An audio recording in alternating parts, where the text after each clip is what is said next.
ನಮಸ್ಕಾರ, ನೀವು ನೋಡ್ತಿದ್ರ ರಿಪಬ್ಲಿಕ್ ಕನ್ನಡ. ನಾನು ನಿಕೇಶ್ ಕೊಠಾರಿ, ನನ್ನ ಜೊತೆ ಇದ್ದಾರೆ ನನ್ನ ಸಹೋದ್ಯೋಗಿ ರಂಜಿತ್. ಈ ಬಳ್ಳಾರಿಯ ಹಾಸ್ಪಿಟಲ್ ಅಲ್ಲಿ ಬಾಣಂತಿಯರ ನಿರಂತರ ಸಾವು ವಿಚಾರಕ್ಕೆ ಸಂಬಂಧಪಟ್ಟಂತೆ ದೊಡ್ಡ ಮಟ್ಟದ ಸುದ್ದಿಯನ್ನ ರಿಪಬ್ಲಿಕ್ ಕನ್ನಡ ಪ್ರಸಾರ ಮಾಡ್ತು. ಸರ್ಕಾರ ಕೂಡ ಎಚ್ಚೆತ್ಕೊಂತ, ಆದ್ರೆ ವಿಪಕ್ಷ ಎಲ್ಲೋ ಒಂದ್ ಕಡೆ ಲೇಟ್ ಆಯ್ತು. ಆದ್ರೂ ಕೂಡ ಈಗ ವಿಪಕ್ಷ ನಾಯಕರು ಕೂಡ ಎಚ್ಚೆತ್ಕೊಂಡಿದ್ದಾರೆ. ಬಳ್ಳಾರಿಯ ಹಾಸ್ಪಿಟಲ್ಗೆ ಈಗ ಭೇಟಿ ಕೊಟ್ಟಿದ್ದಾರೆ. ವಿಪಕ್ಷ ನಾಯಕ ಆರ್ ಅಶೋಕ್ ಅವರು ಈಗ ಭೇಟಿಯನ್ನ ಕೊಟ್ಟಿದ್ದಾರೆ. ಬಾಣಂತಿಯರ ಸಾವಿನ ಸರಣಿ ಕೊನೆಗೂ ಕೂಡ ಈಗ ಎಚ್ಚೆತ್ತುಕೊಂಡ ಬಿಜೆಪಿ ಬಳ್ಳಾರಿ ಜಿಲ್ಲಾಸ್ಪತ್ರೆಗೆ ವಿಪಕ್ಷ ನಾಯಕ ಆರ್ ಅಶೋಕ್ ಭೇಟಿಯನ್ನ ಕೊಟ್ಟಿದ್ದಾರೆ. ರಿಪಬ್ಲಿಕ್ ಕನ್ನಡದ ನಿರಂತರ ವರದಿ ಬಳಿಕ ಈಗ ಎಚ್ಚೆತ್ತುಕೊಂಡಿದ್ದಾರೆ ವಿಪಕ್ಷ ನಾಯಕ ಆರ್ ಅಶೋಕ್. ಹಾಗೆ ಜನಾರ್ದನ್ ರೆಡ್ಡಿ ಭೇಟಿ ಕೊಟ್ಟಿದ್ದಾರೆ. ಔಷಧ ಉಗ್ರಾಣ ಬಾಣಂತಿಯರ ವಾರ್ಡ್ ವೀಕ್ಷಣೆಯನ್ನ ಮಾಡಿದ್ದಾರೆ. ಜೊತೆಗೆ ಸಾವಿಗೀಡಾದ ಬಾಣಂತಿಯರ ಆಪರೇಷನ್ ಥಿಯೇಟರ್ ಕೂಡ ವೀಕ್ಷಣೆ ಮಾಡಿದ್ದಾರೆ. ಜಿಲ್ಲಾ ಸರ್ಜನ್ ಬಸವರೆಡ್ಡಿಯಿಂದ ಮಾಹಿತಿ ಕೂಡ ಸಂಗ್ರಹ ಮಾಡಿದ್ದಾರೆ. ಜಿಲ್ಲಾಸ್ಪತ್ರೆ ವೈದ್ಯರ ಮೇಲೆ ಆರ್ ಅಶೋಕ್ ಈ ಸಂದರ್ಭದಲ್ಲಿ ಗರಂ ಆಗಿದ್ದಾರೆ. ಅದೃಶ್ಯವನ್ನು ಕೂಡ ನೀವು ನೋಡ್ತಾ ಇರಬಹುದು.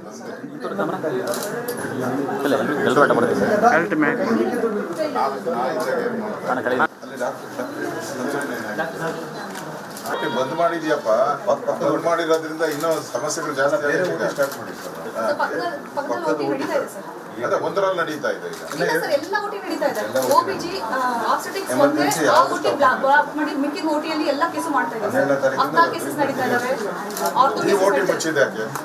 ಅದೇ ಏನೋ ಡೌಟ್ ಇದೆ, ಎಲ್ಲ ಬಂತು ಮೇಡಮ್, ಅದು ಕೂಡ ಬಂತು ಸರ್. ಇದು ಕ್ಲೀನಿಂಗ್ ಸರ್, ಇದು ನಾವೇ ಕ್ಲೀನ್ ಮಾಡಿದ್ವಿ ಸರ್. ಇದು ಅದಾದ ಮತ್ತೆ ರಿಪೋರ್ಟ್ ಇದೆ ಸರ್. ಇದು 12ನೇ ತಾರೀಕಿಂದ ನಾವು ಬೇರೆ ಓಟಿನಲ್ಲಿ ಪೇಷಂಟ್ಗೆ ತೊಂದರೆ ಆಗಿದೆ.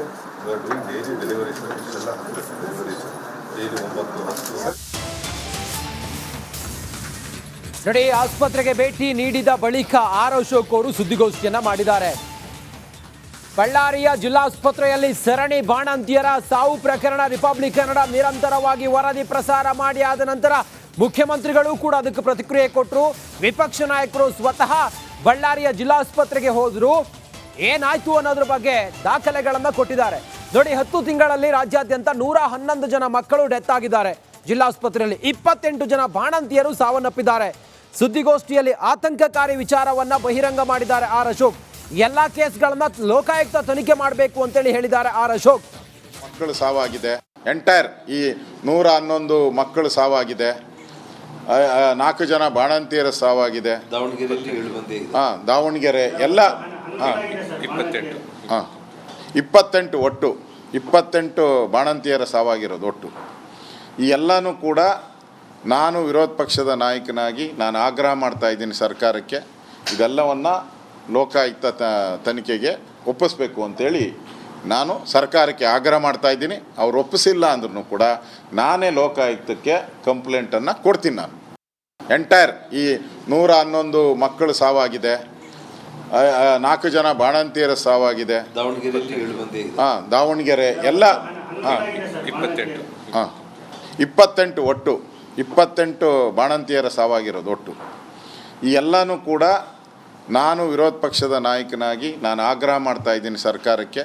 ಇದೆಲ್ಲವನ್ನು ಲೋಕಾಯುಕ್ತ ತನಿಖೆಗೆ ಒಪ್ಪಿಸ್ಬೇಕು ಅಂತೇಳಿ ನಾನು ಸರ್ಕಾರಕ್ಕೆ ಆಗ್ರಹ ಮಾಡ್ತಾ ಇದ್ದೀನಿ. ಅವ್ರು ಒಪ್ಪಿಸಿಲ್ಲ ಅಂದ್ರೂ ಕೂಡ ನಾನೇ ಲೋಕಾಯುಕ್ತಕ್ಕೆ ಕಂಪ್ಲೇಂಟನ್ನು ಕೊಡ್ತೀನಿ. ನಾನು ಎಂಟೈರ್ ಈ 111 ಮಕ್ಕಳು ಸಾವಾಗಿದೆ. 4 ಜನ ಬಾಣಂತಿಯರ ಸಾವಾಗಿದೆ. ದಾವಣಗೆರೆ ಎಲ್ಲ ನೋಡಿ, ಈಗಾಗಲೇ ಗಮನಿಸ್ತಾ ಇದ್ವಿ. ಬಳ್ಳಾರಿಯ ಜಿಲ್ಲಾಸ್ಪತ್ರೆಯಲ್ಲಿ ಭೇಟಿ ಕೊಟ್ಟ ನಂತರ ಆರ್ ಅಶೋಕ್ ಅವರು ಹೇಳಿರುವಂತ ಮಾತುಗಳನ್ನ, ಇನ್ ಕೇಸ್ ಏನಾದ್ರೂ ಬೇಜವಾಬ್ದಾರಿತನ ಮಾಡಿದ್ರೆ ನಾನೇ ಲೋಕಾಯುಕ್ತ ಅಧಿಕಾರಿಗಳಿಗೆ ದೂರು ಕೊಡ್ತೀನಿ. ಜಿಲ್ಲಾಸ್ಪತ್ರೆ ಬಳಿಕ ವಿಮ್ಸ್ ಆಸ್ಪತ್ರೆಗೂ ಕೂಡ ಆರ್ ಅಶೋಕ್ ಭೇಟಿ ಕೊಟ್ಟಿದ್ದಾರೆ. ಬಾಣಂತಿಯರ ಸಾವಿನ ಬಗ್ಗೆ ಮಾಹಿತಿಯನ್ನ ಪಡೆದುಕೊಂಡಿದ್ದಾರೆ ವಿಪಕ್ಷ ನಾಯಕ ಆರ್ ಅಶೋಕ್. ಜೊತೆಗೆ ಇಂದು ಅಪಘಾತದಲ್ಲಿ ಮೃತಪಟ್ಟ ವೈದ್ಯರಿಗೆ ಶ್ರದ್ಧಾಂಜಲಿಯನ್ನು ಕೂಡ ಕೋರಿದ್ದಾರೆ. ಕುಟುಂಬ ಸದಸ್ಯರಿಗೆ ಸಾಂತ್ವನವನ್ನು ಹೇಳಿದ್ದಾರೆ ವಿಪಕ್ಷ ನಾಯಕ ಆರ್ ಅಶೋಕ್. ಬಳ್ಳಾರಿಯ ಆಸ್ಪತ್ರೆಗೆ ಭೇಟಿ ಕೊಟ್ಟ ನಂತರ ಅಲ್ಲಿ ಜಿಲ್ಲಾಸ್ಪತ್ರೆ ಬಳಿಕ ವಿಮ್ಸ್ ಆಸ್ಪತ್ರೆಗೂ ಕೂಡ ಭೇಟಿ ಕೊಟ್ಟು ಸಾಕಷ್ಟು ಮಾಹಿತಿಗಳನ್ನು ಪಡೆದುಕೊಂಡ್ರು. ಯಾಕೆ ಈ ಸಾವಾಯಿತು, ಬಾಣಂತಿಯರ ಸಾವು ವಿಚಾರಕ್ಕೆ ಸಂಬಂಧಪಟ್ಟಂತೆ ಒಂದು ಸಮಗ್ರವಾಗಿ ಮಾಹಿತಿಯನ್ನ ಪಡೆದುಕೊಂಡಿದ್ದಾರೆ. ಈಗ ಹೆಚ್ಚಿನ ಡೀಟೇಲ್ಸ್ ಅನ್ನ ಕೊಡ್ತಾರೆ ನಮ್ಮ ಪ್ರತಿನಿಧಿ ರೇಣುಕಾರಾಧ್ಯ. ಫೋನ್ ಸಂಪರ್ಕದಲ್ಲಿ ಜಾಯ್ನ್ ಆಗಿದ್ದಾರೆ. ರೇಣುಕಾರಾಧ್ಯ, ಸದ್ಯ ಈಗ ವಿಪಕ್ಷ ನಾಯಕರು ಭೇಟಿಯನ್ನು ಕೊಟ್ಟಿದ್ದಾರೆ.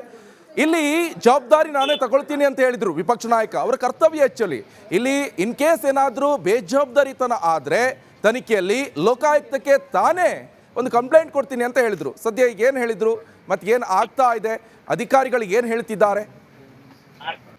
ನಿಕೇಶ್, ಬಳ್ಳಾರಿ ಜಿಲ್ಲಾಸ್ಪತ್ರೆಯಲ್ಲಿ ಬಾಣಂತಿಯರ ಸರಣಿ ಸಾವಿನ ಪ್ರಕರಣದ ಬಗ್ಗೆ ರಿಪಬ್ಲಿಕ್ ಕನ್ನಡ ಇಂಚಿಂಚು ಬಿಡದೆ ವರದಿಯನ್ನ ಮಾಡಿದ್ರ ಫಲವಾಗಿ ನಿನ್ನೆ ಸಿಎಂ ಅವರು ಮೀಟಿಂಗ್ ಮಾಡಿ ಒಬ್ಬ ಡ್ರಗ್ ಕಂಟ್ರೋಲರ್ನ ಸಸ್ಪೆಂಡ್ ಮಾಡಿದ್ರು. ಜೊತೆಗೆ ಆ ಒಂದು ಕುಟುಂಬಸ್ಥರಿಗೆ 2 ಲಕ್ಷ ರೂಪಾಯಿ ಪರಿಹಾರವನ್ನು ಕೂಡ ಘೋಷಣೆ ಮಾಡಿದ್ರು. ಇವತ್ತು ವಿಪಕ್ಷ ನಾಯಕ ಆರ್ ಅಶೋಕ್ ಅವರು ಬಳ್ಳಾರಿ ಜಿಲ್ಲಾಸ್ಪತ್ರೆಗೆ ಭೇಟಿ ನೀಡಿದ್ರು. ಜೊತೆಗೆ ವಿಮ್ಸ್ ಆಸ್ಪತ್ರೆಗೂ ಕೂಡ ಭೇಟಿಯನ್ನ ನೀಡಿದ್ದಾರೆ. ಆ ಒಂದು ಭೇಟಿಯ ಸಂದರ್ಭದಲ್ಲಿ ಇಲ್ಲಿ ಆಗಿರ್ತಕ್ಕಂಥ ಘಟನಾವಳಿಗಳ ಬಗ್ಗೆ ಸಂಪೂರ್ಣವಾಗಿ ಬಳ್ಳಾರಿ ಡಿಸ್ಟ್ರಿಕ್ಟ್ ಸರ್ಜನ್ ಬಸರೆಡ್ಡಿ ಹಾಗೂ ವಿಮ್ಸ್ ನಿರ್ದೇಶಕ ಗಂಗಾಧರ ಗೌಡರಿಂದ ಮಾಹಿತಿಯನ್ನ ಪಡೆದಿದ್ದಾರೆ. ಆದ್ರೆ ಆ ಎಲ್ಲ ಪರಿಶೀಲನೆ ಬಳಿಕ ವಿಪಕ್ಷ ನಾಯಕ ಸುದ್ದಿಗೋಷ್ಠಿಯನ್ನ ಮಾಡಿ ಸರ್ಕಾರದ ವಿರುದ್ಧ ಗಂಭೀರವಾದ ಆರೋಪವನ್ನ ಮಾಡಿದ್ದಾರೆ. ಅಂದ್ರೆ ಕೇವಲ ಬಳ್ಳಾರಿ ಜಿಲ್ಲಾಸ್ಪತ್ರೆಯಲ್ಲಿ ಮಾತ್ರ ಈ ರೀತಿ ಆಗ್ತಾ ಇಲ್ಲ, ಬದಲಿಗೆ ರಾಜ್ಯದಲ್ಲಿ 10 ತಿಂಗಳ ಅವಧಿಯಲ್ಲಿ 101 ಶಿಶುಗಳು ಮರಣ ಹೊಂದಿದ್ದಾವೆ, 28 ಬಾಣಂತಿಯರು ಸಾವಿಗೀಡಾಗಿದ್ದಾರೆ. ಇದೆಲ್ಲದಕ್ಕೂ ಕೂಡ ಸರ್ಕಾರ ಹೊಣೆಯನ್ನ ಹೊರಬೇಕಾಗುತ್ತೆ. ಯಾಕಂದ್ರೆ ಒಂದು ನಿಷೇಧಿತ ಅಂದ್ರೆ ಬ್ಲಾಕ್ ಲಿಸ್ಟ್ ಗೆ ಹಾಕಿರ್ತಕ್ಕಂಥ ಕಂಪನಿಯಿಂದ ಇವರು ಡ್ರಗ್ ಅನ್ನ ಯಾಕೆ ಕೊಂಡುಕೊಂಡ್ರು ಅಂದ್ರೆ ಆ ಒಂದು ಕಂಪನಿಯನ್ನ ಬ್ಲಾಕ್ ಲಿಸ್ಟ್ ಗೆ ಹಾಕಿ ಅದು ಕಳಪೆಯಾಗಿದೆ ಅಂತ ಗೊತ್ತಿದ್ರು ಕೂಡ ಈಗ ಮತ್ತೆ ಅದನ್ನ ಕೊಂಡುಕೊಂಡಿದ್ದಾರೆ. ಅಂದ್ರೆ ಇದರಿಂದ ಕಾಣದ ಕೈಗಳು ಕೆಲಸ ಮಾಡ್ತಾ ಇವೆ.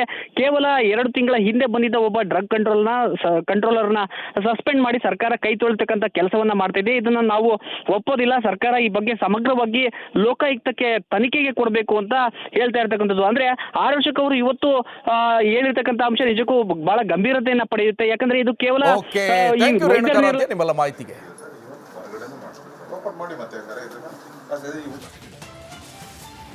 ನಮಸ್ಕಾರ. ನೀವು ನೋಡ್ತಿದ್ರ ರಿಪಬ್ಲಿಕ್ ಕನ್ನಡ. ನಾನು ನಿಕೇಶ್ ಕೊಠಾರಿ, ನನ್ನ ಜೊತೆ ಇದ್ದಾರೆ ನನ್ನ ಸಹೋದ್ಯೋಗಿ ರಂಜಿತ್. ಈ ಬಳ್ಳಾರಿಯ ಹಾಸ್ಪಿಟಲ್ ಅಲ್ಲಿ ಬಾಣಂತಿಯರ ನಿರಂತರ ಸಾವು ವಿಚಾರಕ್ಕೆ ಸಂಬಂಧಪಟ್ಟಂತೆ ದೊಡ್ಡ ಮಟ್ಟದ ಸುದ್ದಿಯನ್ನ ರಿಪಬ್ಲಿಕ್ ಕನ್ನಡ ಪ್ರಸಾರ ಮಾಡ್ತು. ಸರ್ಕಾರ ಕೂಡ ಎಚ್ಚೆತ್ಕೊಂತ, ಆದ್ರೆ ವಿಪಕ್ಷ ಎಲ್ಲೋ ಒಂದ್ ಕಡೆ ಲೇಟ್ ಆಯ್ತು. ಆದ್ರೂ ಕೂಡ ಈಗ ವಿಪಕ್ಷ ನಾಯಕರು ಕೂಡ ಎಚ್ಚೆತ್ಕೊಂಡಿದ್ದಾರೆ. ಬಳ್ಳಾರಿಯ ಹಾಸ್ಪಿಟಲ್ಗೆ ಈಗ ಭೇಟಿ ಕೊಟ್ಟಿದ್ದಾರೆ. ವಿಪಕ್ಷ ನಾಯಕ ಆರ್ ಅಶೋಕ್ ಅವರು ಈಗ ಭೇಟಿಯನ್ನ ಕೊಟ್ಟಿದ್ದಾರೆ. ಬಾಣಂತಿಯರ ಸಾವಿನ ಸರಣಿ ಕೊನೆಗೂ ಕೂಡ ಈಗ ಎಚ್ಚೆತ್ಕೊಂಡ ಬಿಜೆಪಿ ಬಳ್ಳಾರಿ ಜಿಲ್ಲಾಸ್ಪತ್ರೆಗೆ ವಿಪಕ್ಷ ನಾಯಕ ಆರ್ ಅಶೋಕ್ ಭೇಟಿಯನ್ನ ಕೊಟ್ಟಿದ್ದಾರೆ.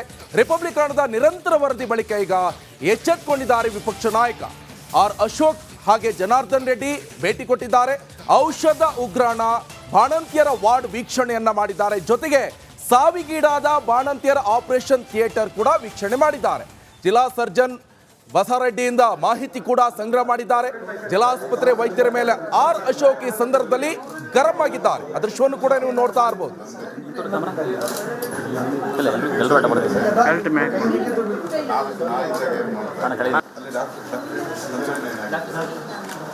ಬಂದ್ ಮಾಡಿದ್ಯಪ್ಪ, ಬಂದ್ ಮಾಡಿರೋದ್ರಿಂದ ಇನ್ನೂ ಸಮಸ್ಯೆಗಳು ಜಾಸ್ತಿ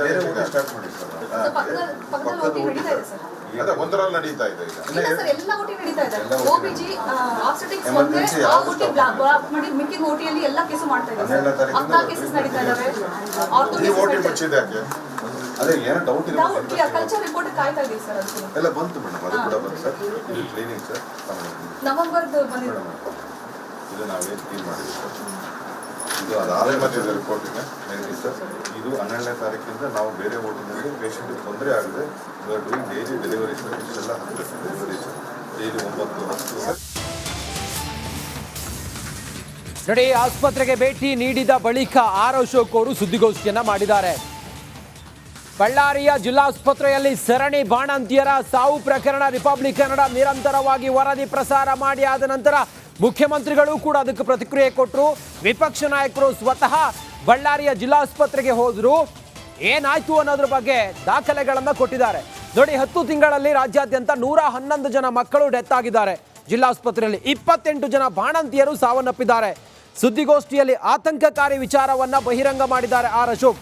ಎಲ್ಲಾ ಕೇಸ್ಗಳನ್ನ ಲೋಕಾಯುಕ್ತ ತನಿಖೆ ಮಾಡಬೇಕು ಅಂತೇಳಿ ಹೇಳಿದ್ದಾರೆ ಆರ್ ಅಶೋಕ್. ಮಕ್ಕಳು ಸಾವಾಗಿದೆ, ಎಂಟೈರ್ ಈ 111 ಮಕ್ಕಳು ಸಾವಾಗಿದೆ, 4 ಜನ ಬಾಣಂತಿಯರ ಸಾವಾಗಿದೆ. ದಾವಣಗೆರೆ ಎಲ್ಲ 28 ಒಟ್ಟು 28 ಬಾಣಂತಿಯರ ಸಾವಾಗಿರೋದು ಒಟ್ಟು. ಈ ಎಲ್ಲನೂ ಕೂಡ ನಾನು ವಿರೋಧ ಪಕ್ಷದ ನಾಯಕನಾಗಿ ನಾನು ಆಗ್ರಹ ಮಾಡ್ತಾ ಇದ್ದೀನಿ ಸರ್ಕಾರಕ್ಕೆ. ಇದೆಲ್ಲವನ್ನು ಲೋಕಾಯುಕ್ತ ತನಿಖೆಗೆ ಒಪ್ಪಿಸ್ಬೇಕು ಅಂತೇಳಿ ನಾನು ಸರ್ಕಾರಕ್ಕೆ ಆಗ್ರಹ ಮಾಡ್ತಾ ಇದ್ದೀನಿ. ಅವ್ರು ಒಪ್ಪಿಸಿಲ್ಲ ಅಂದ್ರೂ ಕೂಡ ನಾನೇ ಲೋಕಾಯುಕ್ತಕ್ಕೆ ಕಂಪ್ಲೇಂಟನ್ನು ಕೊಡ್ತೀನಿ. ನಾನು ಎಂಟೈರ್ ಈ 111 ಮಕ್ಕಳು ಸಾವಾಗಿದೆ, 4 ಜನ ಬಾಣಂತಿಯರ ಸಾವಾಗಿದೆ. ದಾವಣಗೆರೆ ಎಲ್ಲ ಹಾಂ 28 ಒಟ್ಟು 28 ಬಾಣಂತಿಯರ ಸಾವಾಗಿರೋದು ಒಟ್ಟು.